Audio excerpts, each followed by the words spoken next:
LPU ప్లేస్మెంట్ల రికార్డులు సృష్టిస్తోంది. Final year student 2.5 కోట్ల ప్యాకేజ్ పొందుతున్నారు. 1700 మందికి పైగా ఎల్పీయూ స్టూడెంట్స్ 10 లక్షల నుంచి 2.5 కోట్ల ప్యాకేజెస్ పొందారు. విద్యా విప్లవం ప్రారంభమైంది లవ్లీ ప్రొఫెషనల్ యూనివర్సిటీలో. పార్వతీపురం మన్యం జిల్లా పార్వతీపురం మున్సిపల్ సమావేశం రసాభాసగా సాగింది. నిబంధనల ప్రకారం కౌన్సిల్ సమావేశాన్ని నిర్వహించకుండా ఎమ్మెల్యే కమిషనర్ ఏకపక్షంగా నిర్వహించడంపై వైఎస్ఆర్సీపీ కౌన్సిలర్లు మండిపడ్డారు. చైర్పర్సన్ బోను గౌరీశ్వరితో పాటు కౌన్సిల్ సభ్యులు సమావేశాన్ని బహిష్కరించి ఆందోళన చేపట్టారు. కార్యాలయం ఎదుట బైఠాయించి నిరసన చేపట్టారు. కమిషనర్ అధికార పార్టీ నేతలు చెప్పినట్టుగా ఏకపక్షంగా వ్యవహరిస్తున్నారని మండిపడ్డారు చైర్పర్సన్ గౌరీశ్వరి.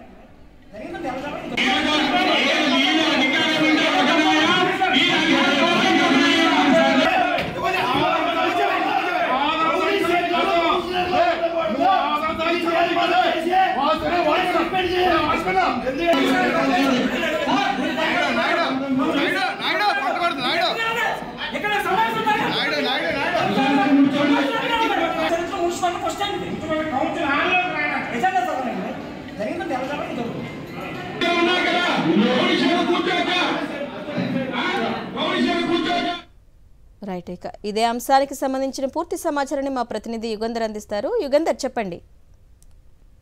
Good evening. ఈ రోజు పార్వతీపురం మన్యం జిల్లాలోని పార్వతీపురం మున్సిపాలిటీలో జరిగినటువంటి మున్సిపల్ కౌన్సిల్ తీరును చూసినట్టయితే చాలా ఆశ్చర్యం వేస్తుంది. ఎందుకంటే ఇది పూర్తిగా ఇక్కడ ఉన్నటువంటి మున్సిపల్ చైర్పర్సన్ బోని గౌరీశ్వరి వైఎస్ఆర్ కాంగ్రెస్ పార్టీకి చెందినటువంటి మున్సిపల్ కౌన్సిలర్, దీనితో పాటు మరో 20 మంది కూడా వైఎస్ఆర్సీకి చెందినటువంటి కౌన్సిలర్లు ఉన్నారు. కేవలం 8 మంది వరకు మాత్రమే టీడీపీకి చెందినటువంటి కౌన్సిలర్లు ఉన్నారు. ఇక్కడ ఈ రోజు బడ్జెట్ సమావేశం పెట్టుకున్నారు. గత 4-5 నెలలుగా బడ్జెట్ సమావేశం పెట్టాలి అని చెప్పి కౌన్సిల్ ప్రతిపాదిస్తున్నప్పటికీ కూడా అక్కడ ఉన్నటువంటి కమిషనర్ ఎమ్మెల్యే విజయచంద్ర మాటలు విని బడ్జెట్ సమావేశం పెట్టకుండా వచ్చారు. అయితే ఇప్పుడు అది రాజ్యాంగబద్ధంగా 3 నెలలకి కనీసం కౌన్సిల్ సమావేశాన్ని ఏర్పాటు చేయాల్సింది కాబట్టి తప్పనిసరి పరిస్థితుల్లో కౌన్సిల్ సమావేశాన్ని ఏర్పాటు చేశారు. తీరా కౌన్సిల్ సమావేశాన్ని ఏర్పాటు చేసిన చెత్త కౌన్సిలర్లు ప్రతిపాదించిన పనులు కాకుండాను ఎమ్మెల్యే ప్రతిపాదించిన పనులు మాత్రమే ప్రతిపాదనలు మాత్రమే బడ్జెట్ లోకి తీసుకొచ్చారు.